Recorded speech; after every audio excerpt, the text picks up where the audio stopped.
সুপ্রিয় দর্শক, আসসালামু আলাইকুম। বি ন্যাচারাল লাভ ক্রিয়েটর চ্যানেলে আপনাদের সবাইকে স্বাগতম। আল্লাহ তাআলা পবিত্র কোরআনে তার পরিচয় সম্পর্কে কি বলেছে সেটি আজকে আলোচনার বিষয়। তাহলে চলুন ইসলামী ঐতিহ্যের সবচেয়ে গুরুত্বপূর্ণ আয়াত সম্পর্কে আলোচনা করি।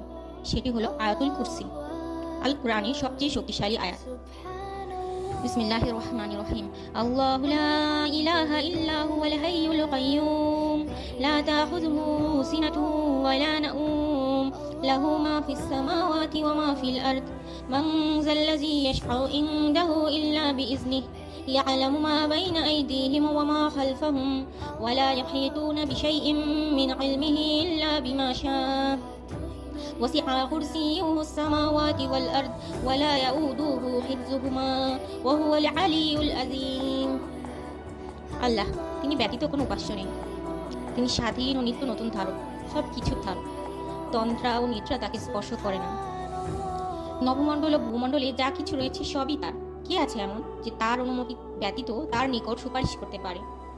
সম্মুখে অথবা পশ্চাতে সবই তিনি অবগত আছেন। একমাত্র তিনি যতটুকু ইচ্ছা করেন তা ব্যতীত তার জ্ঞানের কিছুই তার আয়ত্ত করতে পারে না। তার আসন আসমান জমিন ব্যাপী হয়ে আছে এবং এত দুঃখের সংরক্ষণে তাকে বিব্রত হতে হয় না। তিনি সর্বোচ্চ মহিয়ান। সঠিক জ্ঞান অর্জন করতে পারলেই আমরা বুঝতে পারবো যে এই মহাবিশ্বে আল্লাহ ছাড়া কোনো উপাস্য নেই। সকল ক্ষমতার একমাত্র উৎস হচ্ছেন তিনি। যিনি এক, অদ্বিতীয়, অনুপম ও অবিভাজ্য চিরন্তন সত্তা, তিনিই হচ্ছেন মহান আল্লাহ। মহান আল্লাহ তাআলা তার বান্দাদের উপলব্ধির জন্য পবিত্র আল কোরআনে অসংখ্য স্থানে তার নিজের পরিচয় দানের নানা দিক ও নানা বিষয় সম্পর্কে বিস্তারিত ধারণা দিয়েছেন। সে বিষয়গুলো অধ্যয়নের মাধ্যমে আল্লাহ ও তার অস্তিত্ব সম্পর্কে সঠিক জ্ঞান অর্জন করা সম্ভব। আল্লাহ তাআলা বলেন, হুয়াল্লাহুল্লাযী লা ইলাহা ইল্লা হু আলিমুল গায়বি ওয়াশ শাহাদা হুয়ার রহমানুর রহিম। তিনি আল্লাহ, যিনি ছাড়া কোনো ইলাহ নেই, দৃশ্য অদৃশ্যের জ্ঞাতা, তিনি পরম করুণাময় দয়ালু।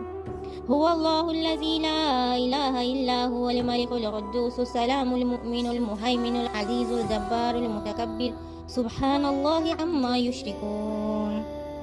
তিনি আল্লাহ, যিনি ছাড়া কোনো ইলাহ নেই, তিনি বাদশাহ, মহাপবিত্র, ত্রুটিমুক্ত, নিরাপত্তা দানকারী, রক্ষক, মহাপরাক্রমশালী, মহাপ্রতাপশালী, অতীব মহিমান্বিত। তারা যা শরীক করে তা হতে পবিত্র, মহান। হুয়াল্লাহুল খালিকুল বারিউল মুসাউবিরু লাহুল আসমাউল হুসনা ইউসাব্বিহু লাহু মা ফিস সামাওয়াতি ওয়াল আরদ ওয়া হুয়াল আজিজুল হাকীম ওয়া হুয়াল আজিজুল হাকীম। তিনি আল্লাহ, স্রষ্টা, উদ্ভাবনকর্তা, আকৃতি দানকারী। তার রয়েছে সুন্দর নামসমূহ। আসমান ও জমিনে যা আছে সবই তার মহিমা ঘোষণা করে। তিনি মহাপরাক্রমশালী, প্রজ্ঞাময়। আল্লাহ তাআলার অসংখ্য নাম রয়েছে যেগুলো আসমাউল হুসনা নামে পরিচিত। এই নামগুলোর মধ্যেই আল্লাহ তাআলার গুণাবলী লুকায়িত আছে। আল্লাহ তাআলা পবিত্র আল কোরআনে ইরশাদ করেছেন, আল্লাযী খালাকাল মাউতা ওয়াল হায়াতা লিয়াবলুয়াকুম আইয়ুকুম আহসানু আমালা ওয়া হুয়াল আজিজুল গফুর। যিনি মৃত্যু ও জীবন সৃষ্টি করেছেন যাতে তিনি তোমাদেরকে পরীক্ষা করতে পারেন যে কে তোমাদের মধ্যে আমলের দিক থেকে উত্তম, আর তিনি মহাপরাক্রমশালী, অতিশয় ক্ষমাশীল। সূরা মুলক আয়াত 2। এই সকল আয়াতের মাধ্যমে আল্লাহ তাআলা তার অস্তিত্ব সম্পর্কে বিস্তারিত ধারণা দিয়েছেন। আল্লাহ তাআলা কারো কাছে জবাবদিহি করেন না। তিনি এক আল্লাহ, চিরকাল আছেন এবং চিরকাল থাকবেন। তিনি আমাদের জীবন এবং মৃত্যু সৃষ্টি করেছেন যাতে করে আমাদেরকে পরীক্ষা করতে পারেন।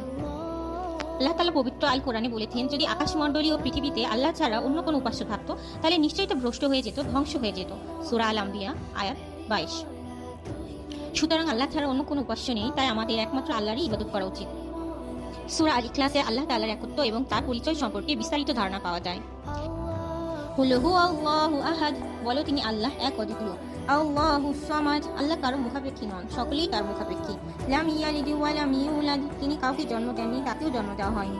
ওয়া লাম ইয়াকুল লাহু কুফুয়ান আহাদ, আর তার কোনো সমকক্ষও নেই। আল্লাহর অসীম এবং অপরিসীম গুণাবলী কখনোই বলে শেষ করা সম্ভব নয়। এজন্য সূরা আল কাহফে আল্লাহ তাআলা বলেছেন, قل لو كان البحر مدادا لكلمات ربي لنفد البحر قبل أن تنفد كلمات ربي ولو جئنا بمثله مددا।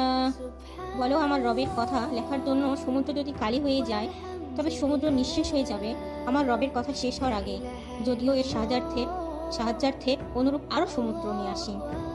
সুতরাং আমরা যেন আল্লাহর ইবাদত করি এবং আমাদের সৃষ্টিকর্তাকে ভুলে না যায়, একমাত্র তারই যেন ইবাদত করি। সবাইকে এই চ্যানেলের পাশে থাকার জন্য ধন্যবাদ। ফি আমানিল্লাহ।